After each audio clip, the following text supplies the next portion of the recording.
चाहता है जो परमात्मा सुनाया करते थे, दोनों को समझाया करते थे। अवगत महल की सुन बात, एक का एक संग ना साथ।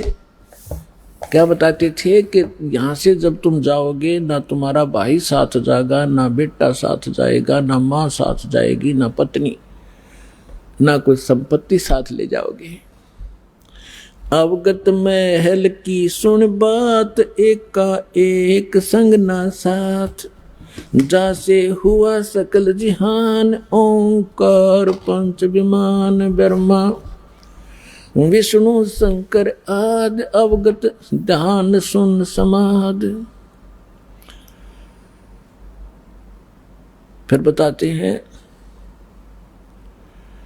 माया मूल का है बास, जोरा काल हंस गिरा से।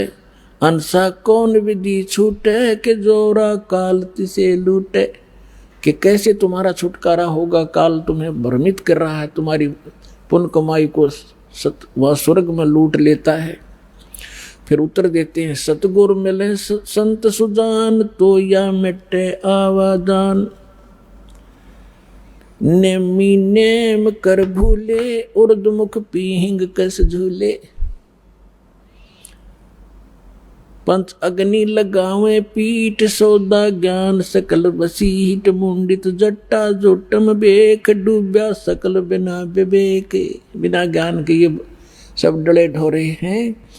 क्या कहते हैं कि कोई तो ऊपर को पैर करके नीचे को सिरासन पर खड़े होकर, जैसे भस्मागिरी जैसे निकम्मी आत्मा सिरासन पर 12 वर्ष तक खड़ा रहा और भगवान शिव की पूजा करे, उसी का पुजारी। और भगवान शिव ने पूछा, भाई क्या मांगता है, मांग। कहा कि वचनबद्ध हो गया। और क्या मांग गया कि भस्म कड़ा दे दो। किस लिए तपस्या कर रहा था कि शिव जी ने मार दूंगा, पार्वती ने पत्नी बनाऊंगा। ऐसे दुष्ट तो अरे इसी तगड़ी साधना करते दिखेंगे तो तगड़ा भगत होगा। तो परमात्मा कहते प्रथम तो ये साधना शास्त्र विरुद्ध, और फिर तत्व ज्ञान बिना ये विकार मिटे नहीं। नेमी नेम कर भूले, उर्दमुखी पीहिंग कुछ झूले। कोई तो ऊपर ने पैर करके नीचे निसर, या कोई पींग ऐसे झूला सा डाल कर उसमें खड़े होकर तपस्या करते हैं। कोई पंच अग्नि लगावे पीठ, सौदा ज्ञान सकल बसीठ। कोई पांच धोने लगा कर बीच में बैठ जा डोंगी, और कख उसने पता नहीं है। कहीं वेद और गीता में ये साधना जो ये डले डोया करते, राम देखा करते। मुंडित जट्टा जूटम बेख, डूब्या सकल बिना विवेक। एक तो मुंडित कति उस तरह फिरवा के और लाल कपड़े पहन के कति बैठा ने सोचा साधु पड़ा होगा, और एक बड़ी बड़ी जटा रखा के गल में माला मूला पैर के दिखा महापुरुष होगा। उसके विषय बता रहे थे, मुंडित जट्टा जूटम बेख, डूब्या सकल बिना विवेक। और अलोनिया खाते नहीं लोन, जीजे पीठ तिस गौण। जरने बैठते हैं मूड, जिम पंचग्रह समरूड। एक है गुफादारी सिद्ध, सो तो पड़े जम के बंद। कुटीचर मांगते हैं चून, जन्म न भोया जन्म न बीजा बोया बोन। अर्पण करें बहुत एचार को, पोथी लिए खरका बार। एक है उदासी जान, पाया नहीं सतगुरु ज्ञान। एक है तर्क त्यागी तीर, अंदर बहुत माया भीड़। एक है दंडधारी डाग, बन के कीजिएंगे बाग।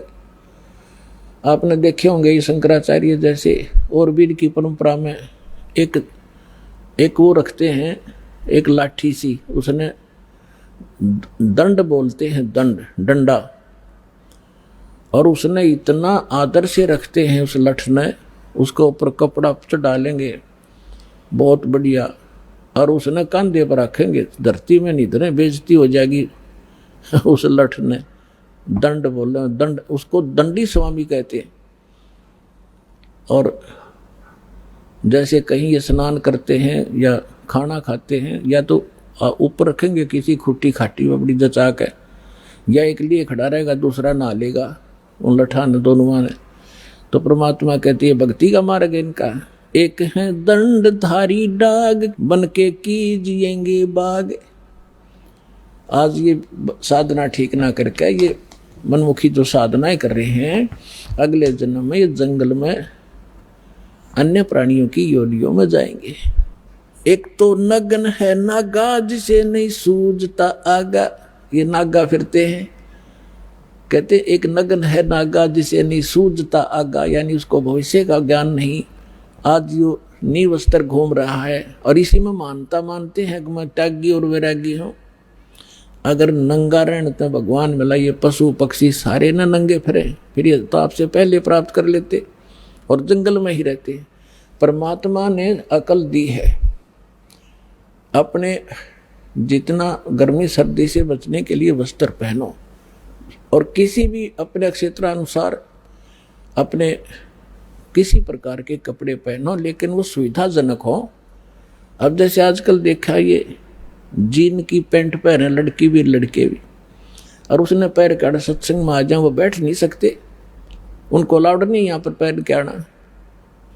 अब ऐसा भी नहीं पहनना चाहिए जो बेमतलब की बकवाद हो।